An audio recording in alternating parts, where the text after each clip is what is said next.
Hey guys, it is Tuesday evening. It's about 7 p.m. It's 75 degrees out. No humidity. Crystal clear blue sky. Pretty much another perfect day. It really sound like a broken record now. I also had another great day, so I won't harp on it too much. Just had a great day. It's quite a few in a row. And I'm definitely enjoying life right now. This is a great way for me to end my good days. My good days are this is a perfect way to end them with my friends and a good cigar and my dogs all here in one place. So tonight I am smoking one of my Liga Privada number 9s. This is out of the box that we showed up yesterday that I showed off to everybody that rounded out my top 10 list. Got a nice flat cut, did it right, didn't snap the cap off this time. So we'll get it fired up and we'll come back in a minute. Let's do our dog roundup for the evening. There's Finn digging a hole so big and he actually get his whole head down in there. Sasha's just kind of laying there watching him like, ain't me, I ain't doing it. Nah, not me, Dad. It's all him.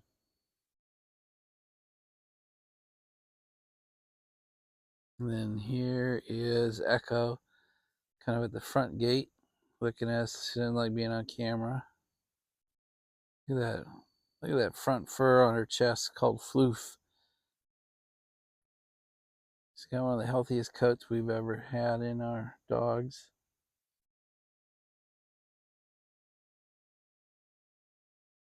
She gets salmon oil every day in her meal, and that it really changed her coat.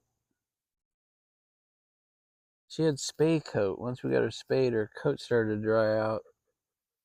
And salmon oil was really recommended. We buy it in like quarts liquid, and she gets like 8 pumps. It's like a pump top.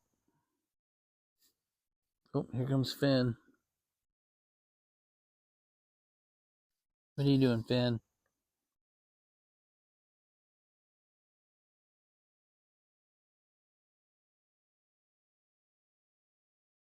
Chance is over there being Chance.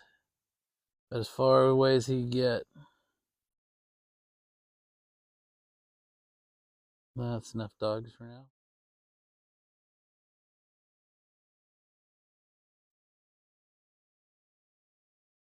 Oh, the dirt on her face. Hey, Echo. Echo.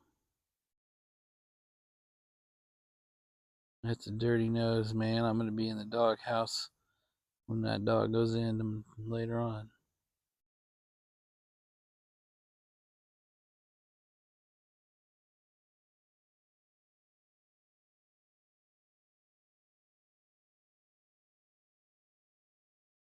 Comes Chance.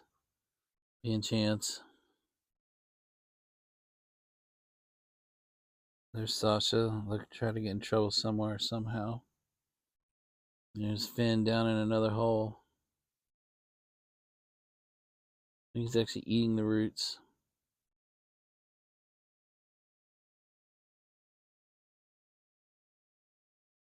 It's all lit up nice. Gosh, I forgot how nice this was. I haven't had a Liga Privada number 9 in a long time. What a great smoke. It's rolled loose, so the draw is super easy. Just a wonderful smoke. What a great flavor. Somebody else would tell you they taste coffee and cocoa and vanilla and whale sperm, but I'm gonna say it just tastes like nice, natural, kind of a darker tobacco.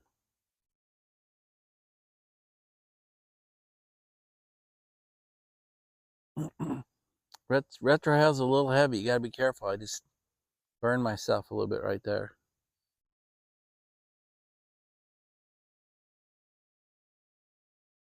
If I can capture this, I'm gonna show you something. So you look at these two dogs staring each other down from across the way. Look at the stance on her. That's a hunting dog. She is stalking my other dog, Echo. And Echo is daring her. That's pretty funny. Literally about 50 yards apart.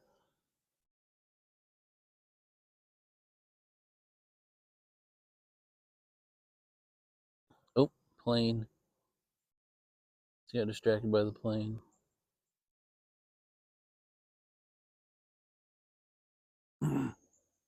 So back to the cigar. If I retrohale gently, it's quite a nice one. But if I retrohale too hard, it's pretty harsh. So on this cigar, the retrohale is completely up to you, because what comes out of the cigar is pretty harsh. So it's up to you to, control it and take it easy on your nose.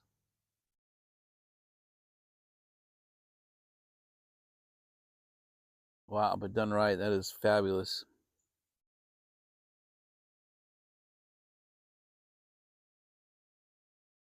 I can highly recommend the Liga Bravada number 9. No shit, right? It's like saying you recommend a nice sunny day. So guys, if you saw my earlier video, I had the honor of having a couple bulls in 1955. I didn't misspeak. 1955, half and half.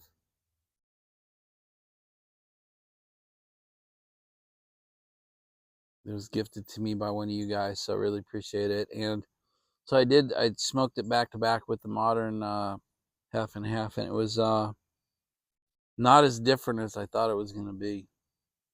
It was different, but not a lot. So I just did a quick video on that, but it was an honor to be gifted the 1955, so thank you for that. That's part of what made today so great. I had a great day. I didn't have the big assembly project of the weights, so I was able to put a couple extra hours in the market today. We had a great day in the market.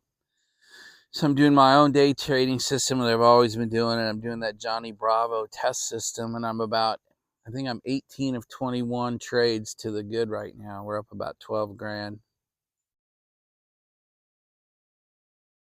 I mean, 2 weeks isn't enough, but if we get out and do a month or two of this, then I'll just keep you updated as how my trades are going on the Johnny Bravo system, because you can look it up right now, Johnny Bravo on YouTube. And he's always got links. He's always selling his training and his daily lists and all that. So, but I will continue to update how the system is working for me in real life in a non-salesman way, because I don't give a damn if you go to Johnny or don't. I don't make $1. He has no idea who I am. I just mentioned it because it might be a fairly inexpensive way to get in the market with the odds are always in your favor.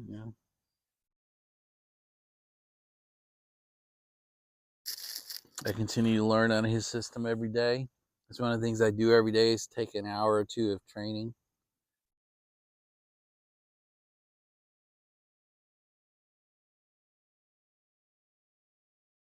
I actually got on the weights today. So I learned chest press, flies, and arm curls. So I'm trying to learn 3 exercises, how it works on that. How you get the chains and cables all length set up for you. I'm trying to do 3 a day. So today was day 1. I actually got on it. It was nice and easy. I just wandered over, did 1, wandered back, and wandered back over. It was just exactly what I wanted. So I'm really happy with that.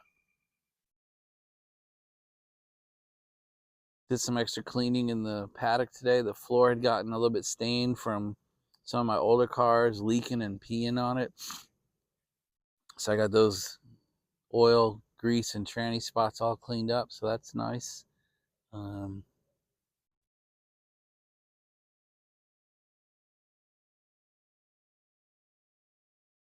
It's a nice cigar, guys. So it was just a great day.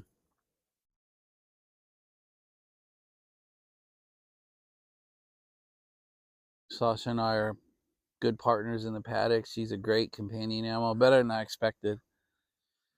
She's just over 6 months now, and she's as sweet as ever. And She actually attracts people. People come by the paddock now just to see her on the way by. Because we leave the big overhead door open with a dog corral in front of it so people can see her laying there and they'll come by and say hi. It's kind of fun. And she loves it. She thinks everybody exists to pet her. That's pretty much what she thinks we're all here for. So it's pretty fun. Hey guys, that might have the nicest draft draw on it I've had on a cigar in a long time. It's loose but perfect.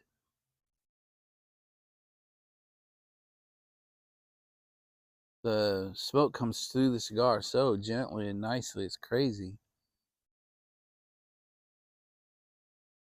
I can't remember what I paid for the box, but if you have the means, I highly recommend a Liga Privada number 9.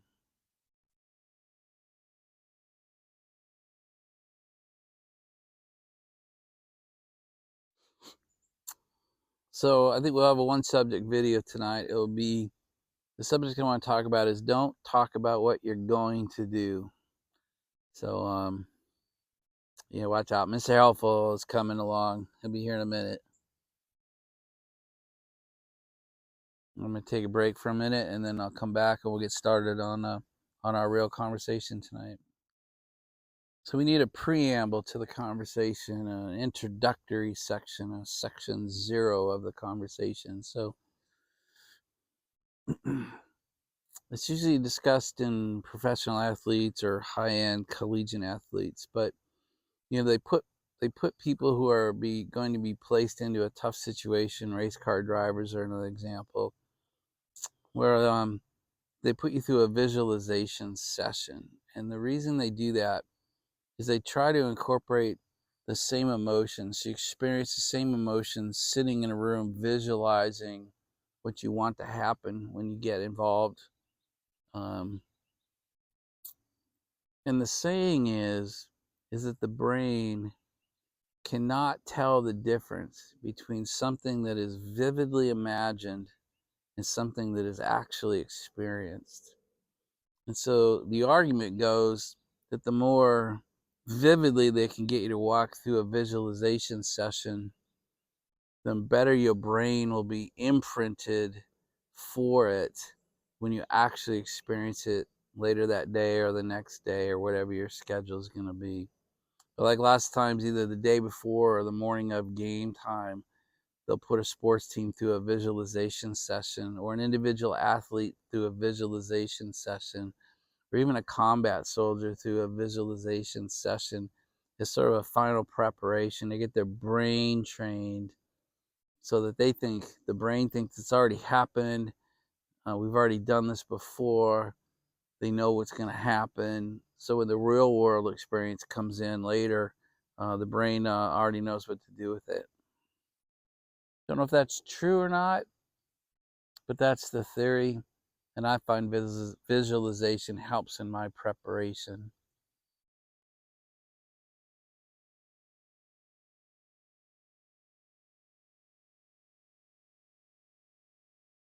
So when we plan to do something,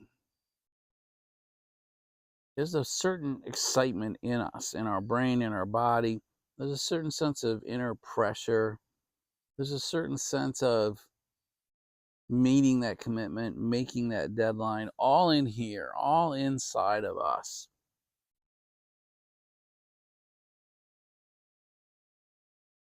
Whether it's going to be, hey, you know what?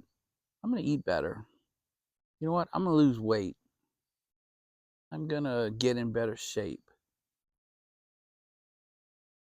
I'm going to become an investor. I'm going to start a side business.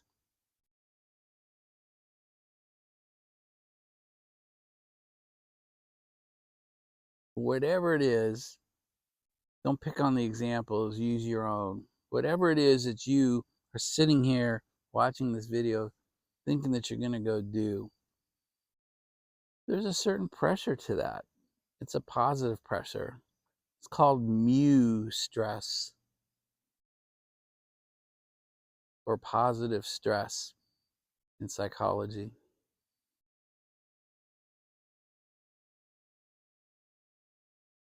And that's usually what motivates us to actually go do it. maybe not everything, but that's why we go do things that we say to ourselves we're going to go do.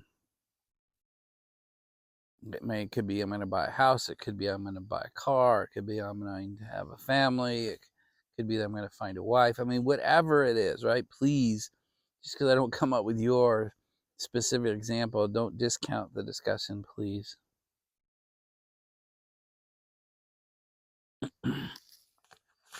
And it's a little bit like the visualization session that they put the professionals through, or the high performers through. Because as you think about it and plan for it and get ready for it, you start to train the brain. You start to train yourself. You start to train your insides that you can kind of see this happening. And a pressure starts to build and a stress starts to build. That's a positive stress that pushes you forward. You know, and sometimes we call it inspiration. Sometimes we call it motivation. I mean, but when it comes from ourselves, even if we hear an idea from somebody else and we internalize say, you know what, I'm going to take that and springboard, as we say in our community. It's still you. It's still your pressures. It's building you up to do it. And so that's kind of why I brought up that visualization thing, because that's essentially what you're doing is you're visualizing. Even if it's not a formal visualization session, you're starting to think about it. What will this thing be? What will it look like? How will I get started? What are the steps I need to do? How much will it cost? How long will it take? Will people support me in doing it?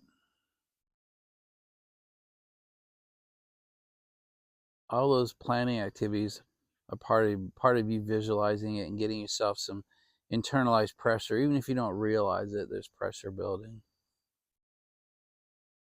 And so now that we've built up this pressure inside of us, the healthiest way to release it, to succumb to the pressure, to release the tension, is to start accomplishing, to actually start doing.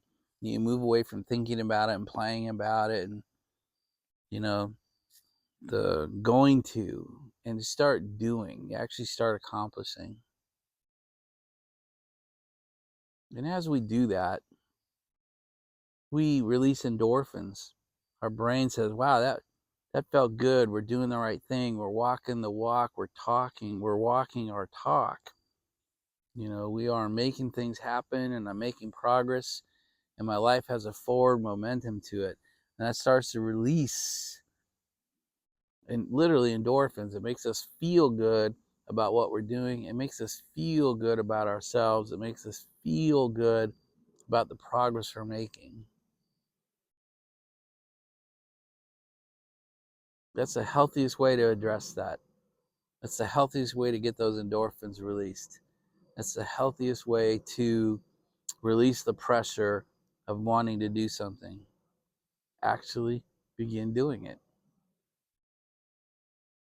The other phrase that comes to my mind when I talk about this, I don't know the Latin for it anymore, but the phrase is to be rather than to seem.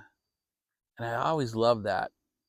Don't try to seem like you're in shape, or seem like you eat well, or seem like you take good care of your wife, or seem like you're a good father. Actually be. To be rather than to seem. So be a good father, be a good husband, be a good income earner, be a good photographer. You know, be a good whatever you want to be good at, but actually be it. Don't try to seem like you are. Actually be it. To be it, you have to do it. So that's the second kind of pressure to do it, so that you're not a poser. You know, actually do it. And as you do it, you become more comfortable doing it, and eventually you will be it. Pretty esoteric bullshit, but I like it. So conversely, one of the most unhealthiest ways to let the pressure off, to release the endorphins, is to talk about it. To talk about what your plans are, to talk about what you're going to do, to talk about what you're going to be. unfortunately, when we talk about these things, when we talk about what we're going to do or going to be, our brain doesn't really know the difference between actually doing it and us talking about it as if we are actually doing it. And so what happens is we release the pressure to do it. We release the pressure to accomplish it.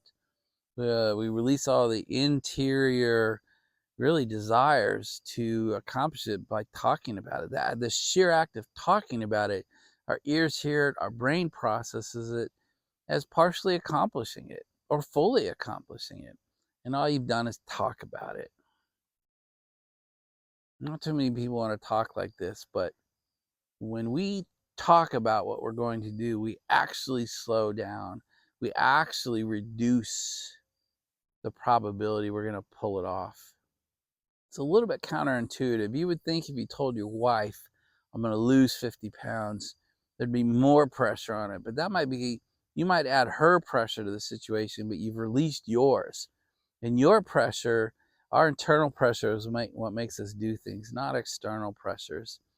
You know, most of us hate being told what to do or being pressured into doing things, particularly if they're of our making.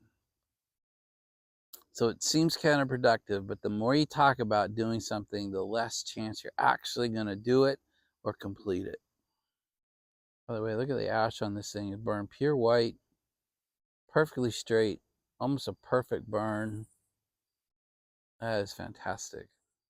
So that's a big part of the reason I don't talk about what I'm going to do in the paddock. I tell you what I've done or what I'm doing. You know, I didn't really talk about the weight machine until that area was cleaned and the weight machine was sitting there in boxes, and I was ready to show you a before, the actual construction, and the completion of the after picture. I did the same thing with the shelving units for the HE tobacco. I did the same thing with the shelving units for all my pipe stuff. You know, I was trying to get it to the point where I showed you the before, I showed you me putting it together, and I showed you, you know, the final result. Hey, here's what I did today. In the case of the weight machine, here's what I did over the last 2 days.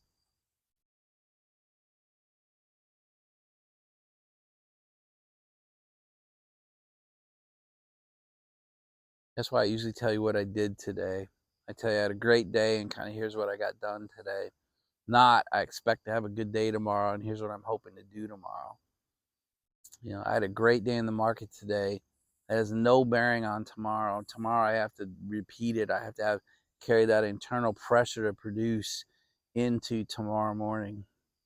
So we don't talk about it. I don't talk about tomorrow morning. So I've tried to show by example that I largely tell you what I'm doing or what I've done. A lot of you guys comment like, God, you get a lot done. You get a lot accomplished.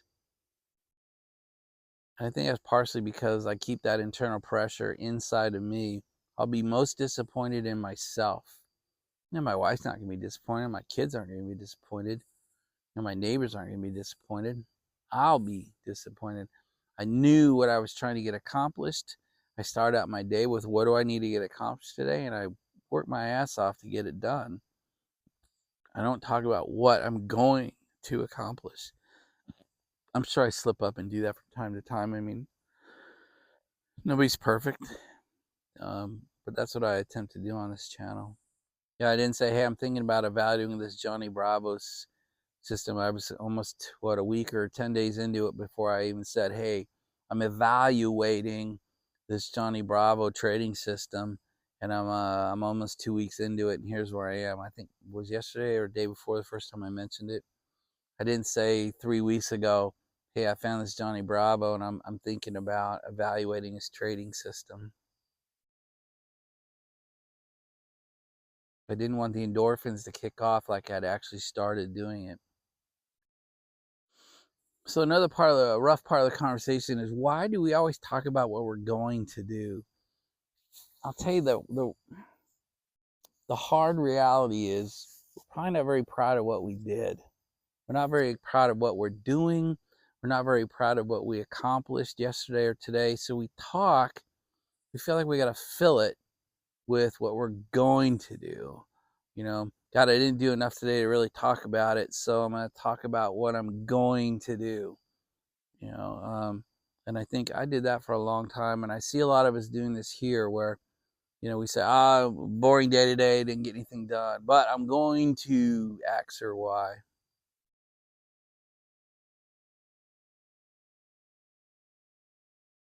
It's a very unhealthy, unproductive habit to fall into.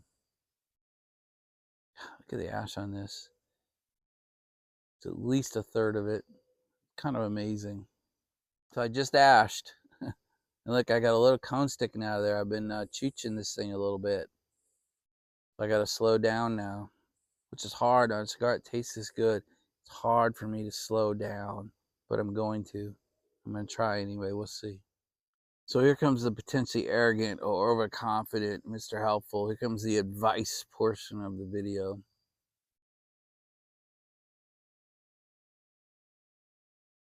So where am I going with all this? All this multi-part story about visualization and planning and accomplishment and inner pressures and dopamine release.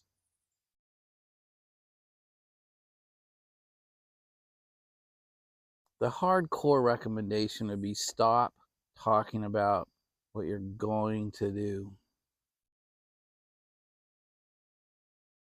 If you're not proud of today, carry that as pressure into tomorrow. If you're not proud of this week, carry that into tomorrow and next week. If you're not proud that we are in the 9th month of the year and you're not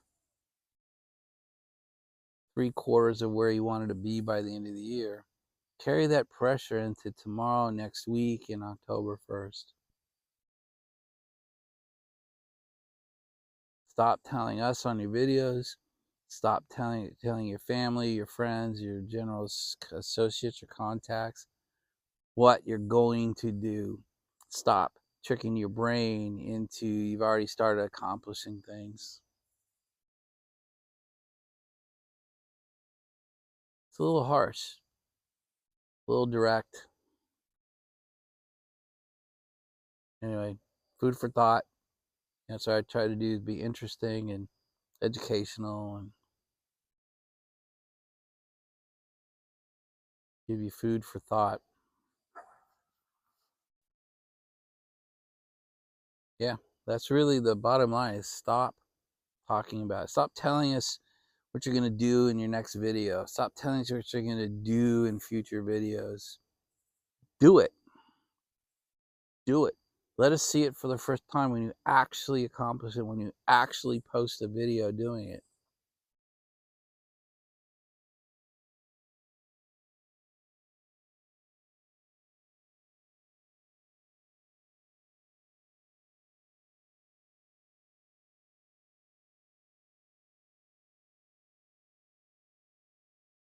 That doesn't apply to absolutely everything, right? That's the other word I like. The phrase like is don't get religion about it. Like don't ever talk about a future event. Like I'll give you an example. Jim talking about his weekend, shit, in almost 2 weeks, 10, 12 days. He's gonna go see Piper Ken in West Virginia. I mean, that's kind of fun. He's done everything he needs to do. So it's not like he's telling us he's gonna do it when he didn't make a hotel reservation, hasn't planned it with his mom to have mom taken care of, not planned it with Piper Ken. He's done all the work. So to talk about something that's going to happen a few days out or a week and a half out that's not what I'm talking about. Or that's an example of something where it's not unhealthy to talk about it, because the chance of him talking about it making him not do it is probably zero. I think him talking about it has no impact on whether he's going to do it or not. Most things do not fall into that category, though. I just wanted to give you one example of talking about something in the future has no impact on whether you're going to do it.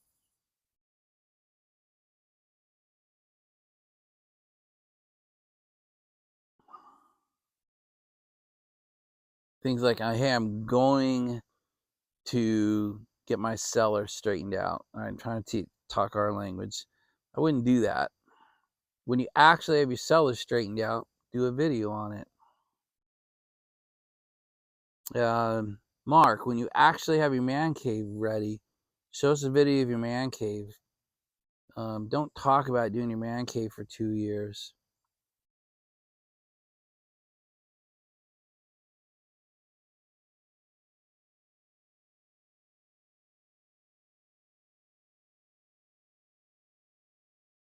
Another example here is Dave Central Cal Piper talking about his retirement. That's also different. I put that in the category of Jim's trip. He's got his date picked. I don't know if he's notified his employer yet or not, but I think him telling us about his upcoming retirement doesn't really change whether he's going to do it or not. That's a little bit different. Pat in Belgium, he told us about his retirement for several months, but he had picked his date, filed his papers.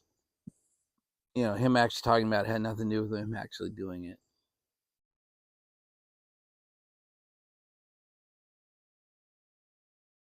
Fasting is another one. Like, you'll see me come on and say, hey, I'm in day 3 of my fast. I'm in day 4 of my fast. I'm in day 7 of my fast. I don't say, hey, I'm thinking about fasting. I don't want to do that. That lets my brain think maybe I actually am. I know it sounds like crap. It sounds like mumbo jumbo bullshit, but it's not.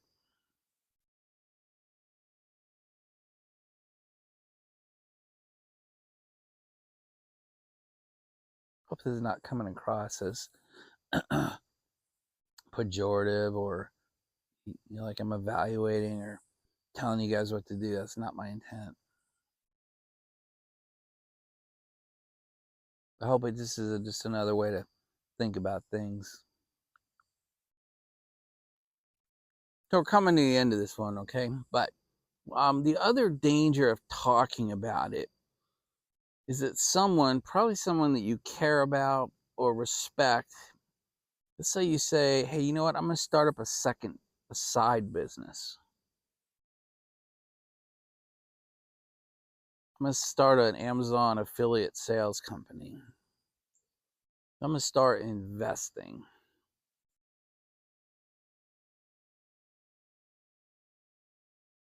I'm going to do what Piper Ken does and take up on a delivery. I'm going to work for a delivery company on weekends. Again, don't pick on the example just because I didn't pick yours, but whatever yours is, say it here. The problem with talking about it is you'll probably run into somebody that says, you're out of your mind. You've picked the worst time in the economy to do it. You don't have the time for it. You're too young to do it. You're too old to do it. You're too stupid to do it. You've never done anything like that before in your life. And you could have infant mortality. Your idea could die before it even gets born.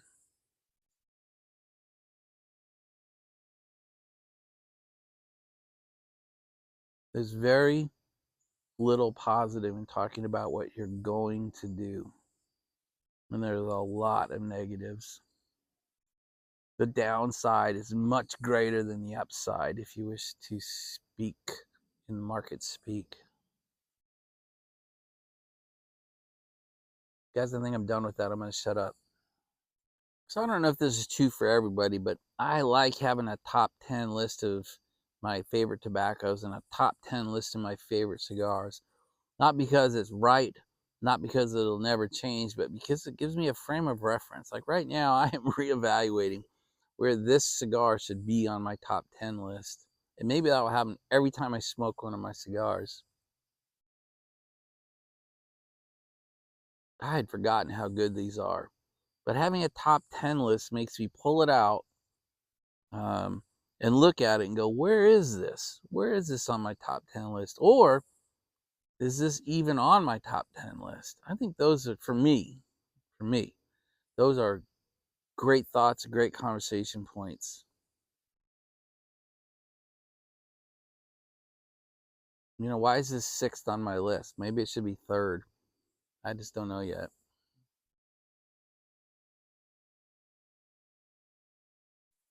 I enjoy having the lists. I enjoy sharing them with you guys. And I enjoy talking about things that change the list. Like when I add something, something gets kicked off, gets into honorable mention category.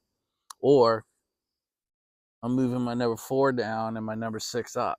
I enjoy that. I don't know why. I'm not saying everybody should, but having top 10 lists for me at least lets me have that conversation with myself and with you guys, and I enjoy that.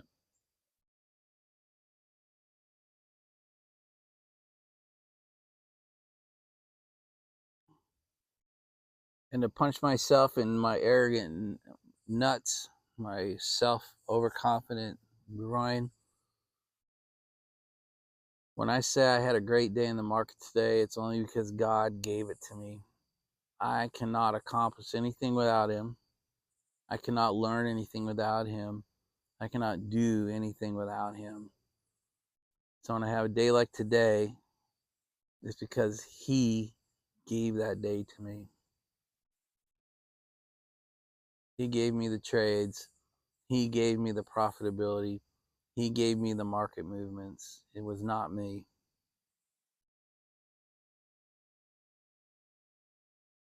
I'm so arrogant. I have to say that every day. I'm so arrogant. I need to say that 2 or 3 times a day. I start my day with it. I'm probably going to end my cigar videos with it.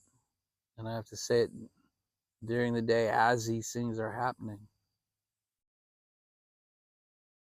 That's how arrogant I am.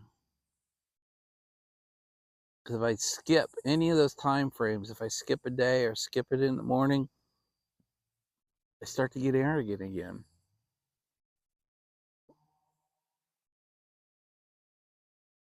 I don't know what it is about me, but there's a fact about me. So we're just about to burn the label, so let's find the scene. Easier said than done sometimes. Here we go. We're going to pull it. Yeah, there you go. Came by, no ripping, no tearing. Let the heat get on that fructose. Pulls right off. And I'll go ahead and put my nubby holder in.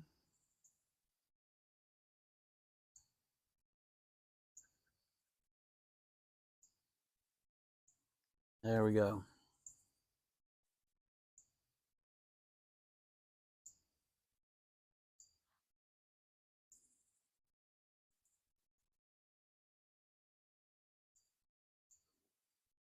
Well, you know what happens when the nubby holder goes in? It's time to stop talking, and that means this video is probably too long as it is.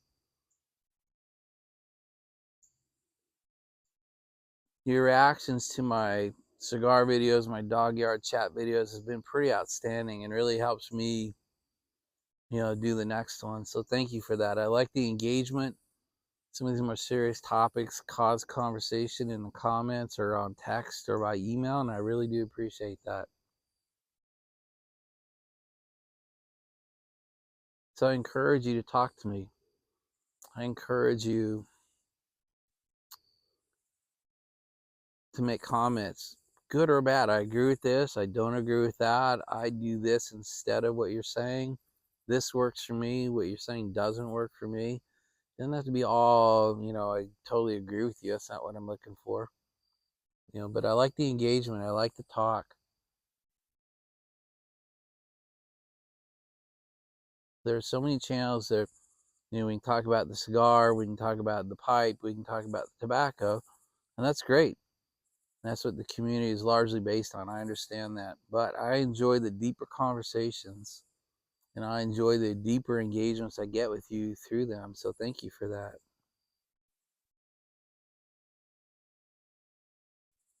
And with that, I will ask that God bless your lives and those around you. I ask that God turn His ear to your prayer. I ask that God make His face shine upon you and the lives around you. My most fervent hope is that God blesses your life as well as He's blessed and is blessing mine. Guys, I hope you had a good Tuesday. I hope you had a good Tuesday night. I hope you got a good rest of the week planned out in front of you.